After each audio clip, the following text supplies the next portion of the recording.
Bonsoir à tous, ravi de vous retrouver. Nous sommes bien sûr le vendredi 13 mars 2020. Bienvenue dans le décryptage comme d'habitude. Notre éditorialiste maison, il est là. Mamadou Diouf, bonsoir et merci d'avoir répondu une fois encore à notre appel. Bonsoir Mathieu.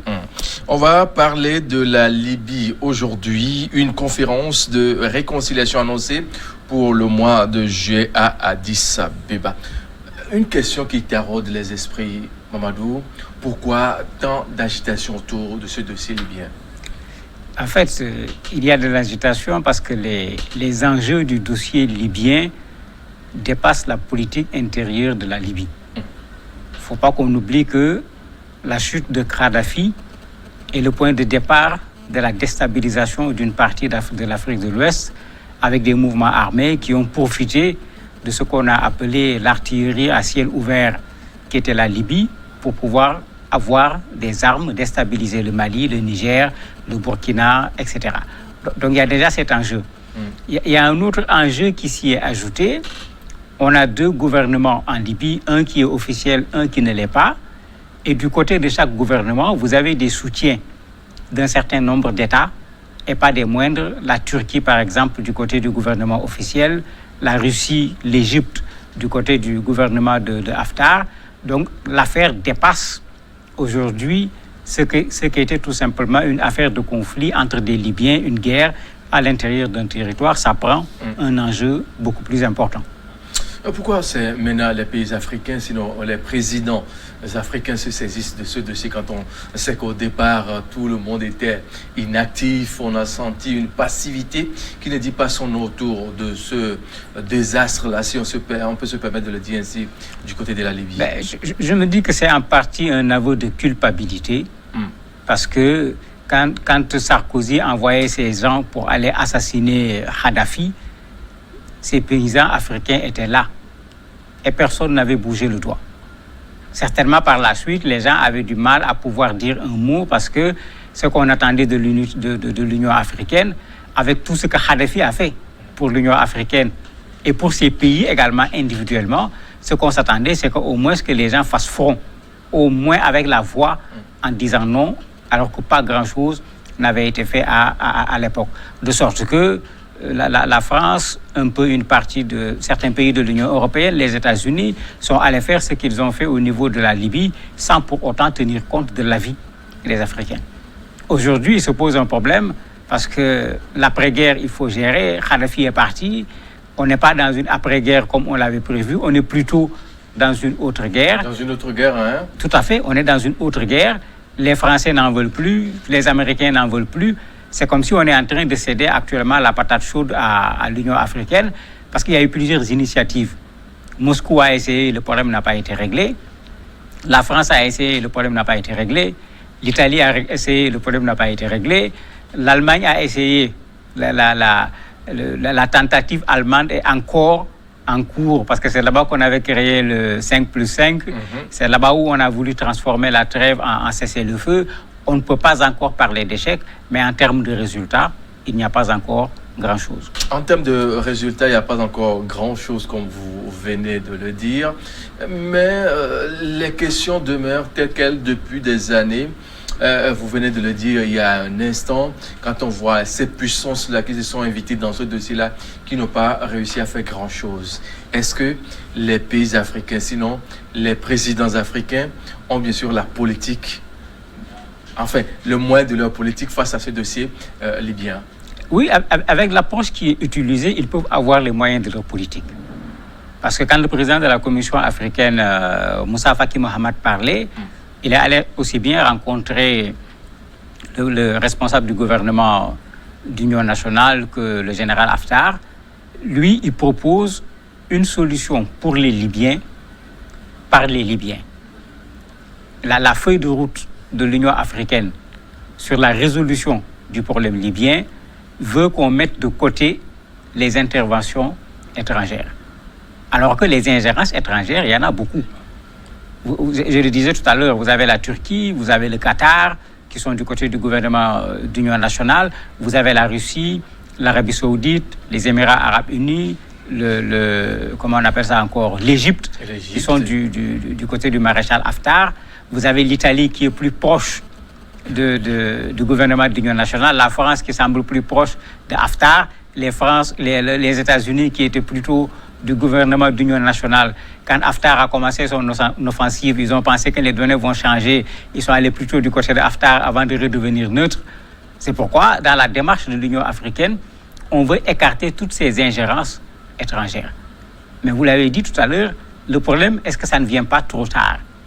Est-ce qu'aujourd'hui, on peut régler le problème libyen en demandant aux Russes de ne pas s'en mêler? Est-ce qu'aujourd'hui, on peut régler le problème libyen en demandant aux Turcs de ne pas s'en mêler, puisque c'est les deux pays qui sont le plus impliqués aujourd'hui en termes d'ingérence étrangère dans ce pays, en amenant du matériel militaire, en amenant des hommes, en amenant même des mercenaires, parce qu'il faut les appeler ainsi. Ils n'ont pas tout le temps amené des soldats de leur propre pays seulement, ils sont allés recruter également des soldats ailleurs.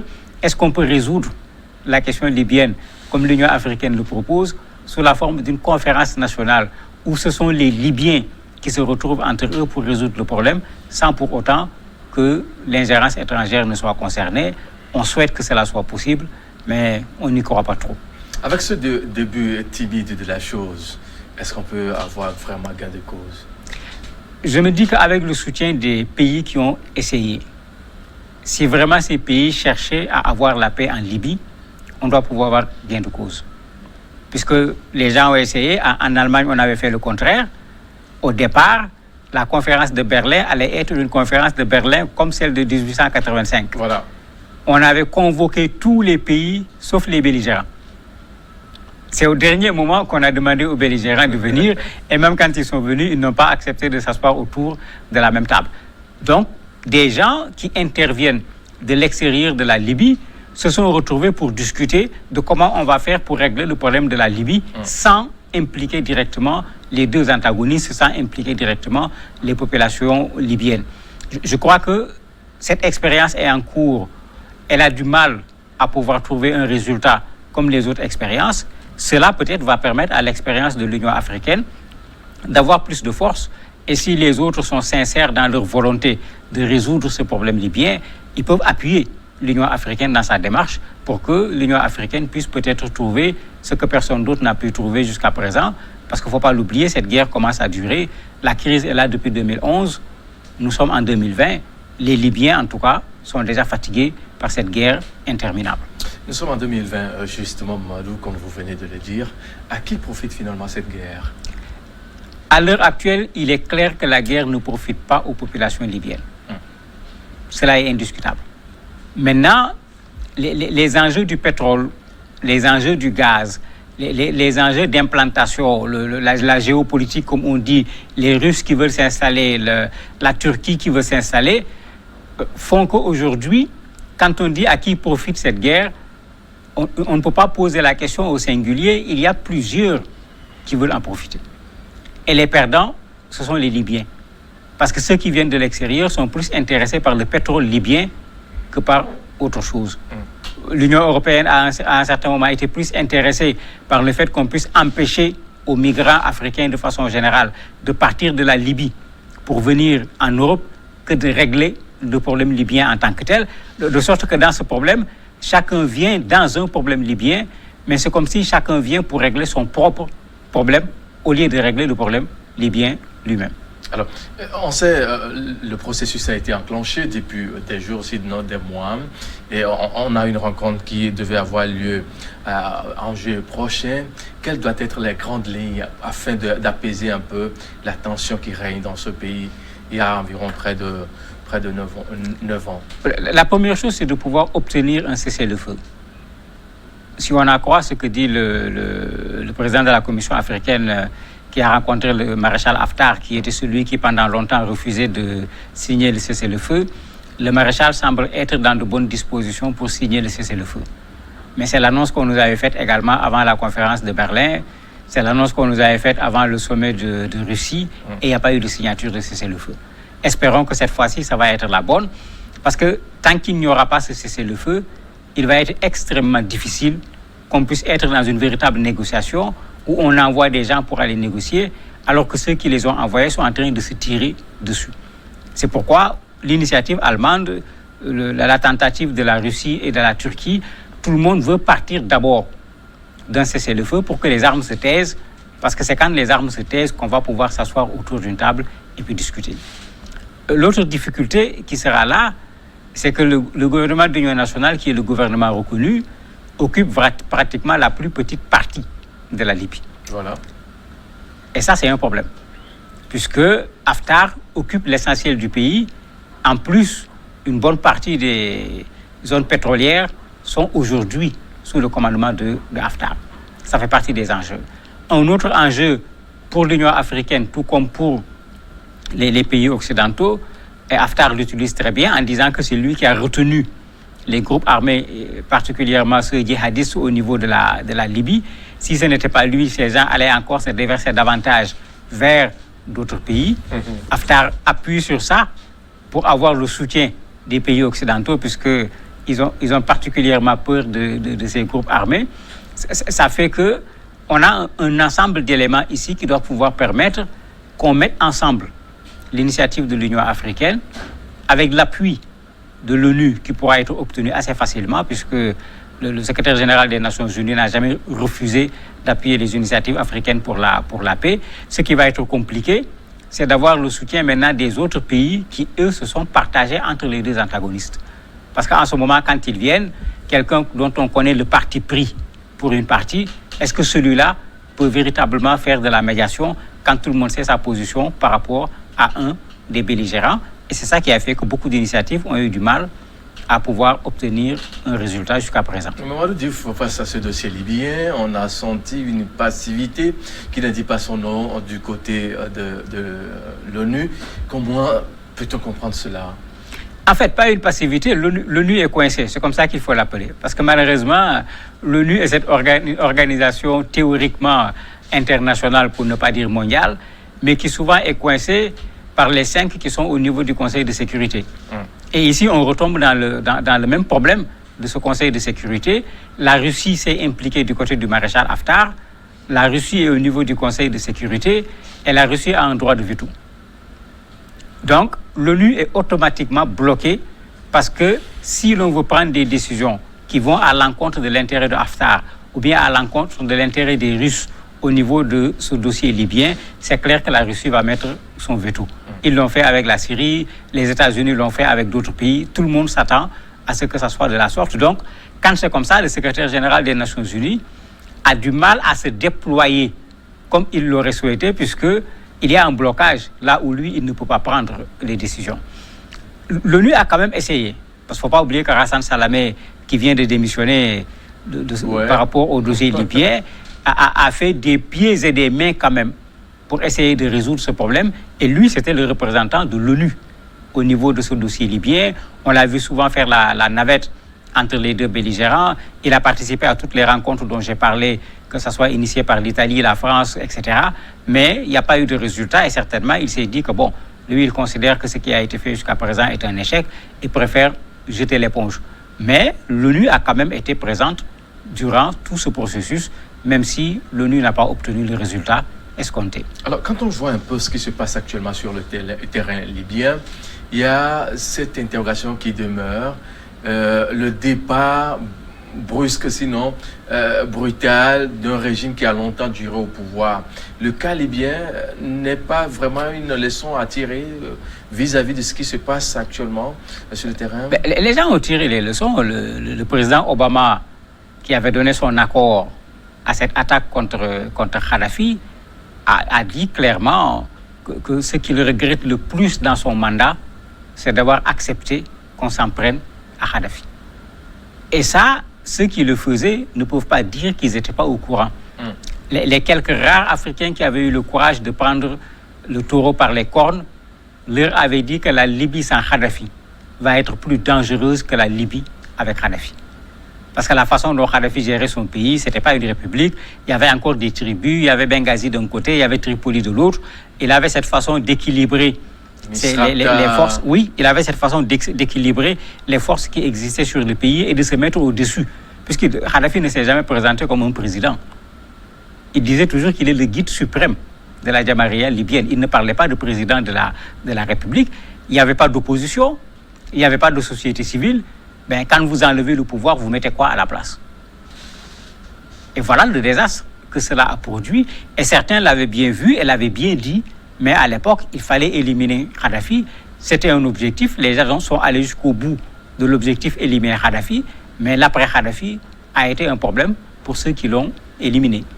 Est-ce qu'il n'est pas temps pour les puissances de mettre de côté leurs divergences et penser au développement, à l'union et au bien-être des populations qui vivent dans ce pays? Ce serait possible si on réussit à réformer les Nations Unies. Parce que si vous regardez ce qui se passe, les Nations Unies sont plus promptes à donner des ordres, entre guillemets, aux petits pays qu'aux pays qu'on considère comme des puissances. Regardez ce qui s'est fait plusieurs fois. On a vu la Turquie tout récemment aller bombarder la Syrie. Avant que la Turquie ne le fasse, les Américains sont allés bombarder, les Russes sont allés bombarder. Les Nations Unies sont là pourtant. Et l'esprit des Nations Unies, ce n'était même pas de venir gérer des guerres, c'était d'éviter qu'il y ait des guerres. Surtout des guerres entre des pays. Mais on est là en train de constater que plusieurs fois, un pays qui a une certaine puissance peut montrer sa puissance en allant faire une expédition punitive dans un pays, en allant soutenir des rebelles, renverser un autre pays. Et souvent, quand c'est fait par surtout les 5 qui ont le droit de veto, les Nations Unies se trouvent automatiquement bloquées, puisque quand vous voulez faire passer une résolution, quelle que soit la forme de la résolution, leur veto permet de bloquer tout ce que vous avez fait comme effort, et c'est ça les textes des Nations Unies. Donc si on veut résoudre ce problème, c'est cette réforme des Nations Unies qui est réclamée par un certain nombre de pays africains, qui est réclamée par l'Allemagne, qui est réclamée par certains pays asiatiques, comme le Japon, comme l'Inde, etc. Il faut faire cette réforme parce que le monde d'aujourd'hui n'est pas le monde de l'après-deuxième guerre mondiale, à l'occasion duquel on avait créé ces Nations Unies. Il faut qu'on revoie les Nations Unies dans sa constitution. En ce moment, si on a un Conseil de sécurité avec des pays forts qui sont capables d'assumer leur indépendance, on sortira un peu de cette situation où des puissances, entre guillemets, peuvent se permettre de faire ce qu'ils veulent, y compris contre le droit international. Est-ce qu'on n'est pas tenté de dire que l'usage du veto devient un véritable problème, une épée de Damoclès qui plane sur la tête des petites puissances ou bien des petites nations? Mais c'est une épée de Damoclès depuis longtemps. Il ne faut pas oublier que Kofi Annan en avait fait son combat, on l'a traité de tous les noms, mais ce qu'il avait dit était vrai. Et c'est ce qu'il avait dit qui se vérifie. Puisqu'il avait dit un des problèmes aux Nations Unies, c'est le Conseil de sécurité avec les droits de veto. Vous pouvez appeler les juristes, vous pouvez appeler les économistes. Sur chaque domaine, vous pouvez demander aux gens de faire un travail. Les gens vont faire un travail comme il se doit d'un point de vue technique. Vous n'aurez aucun problème. Arrivé au niveau du Conseil de sécurité, la décision a tout le temps un caractère politique. Et en ce moment, tout le travail qui a été fait par des techniciens, par des spécialistes, peut se retrouver à la limite sans aucune valeur, parce que les politiques pensent que ce n'est pas la priorité pour eux.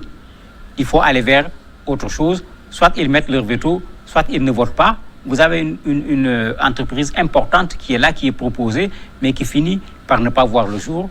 Et moi, je suis entièrement d'accord avec le défunt Kofi Annan. Effectivement, le problème des Nations Unies aujourd'hui, c'est le Conseil de sécurité avec les droits de veto. On est dans un monde où on nous parle de démocratie partout. On nous l'exige même dans nos pays, mais il faut qu'on l'applique également à l'international. Merci Mamadou Diouf. C'est moi qui vous remercie. Messieurs, nous allons devoir marquer une pause. Juste derrière, on va se retrouver dans la partie invitée. Aujourd'hui, vendredi, nous allons parler sport.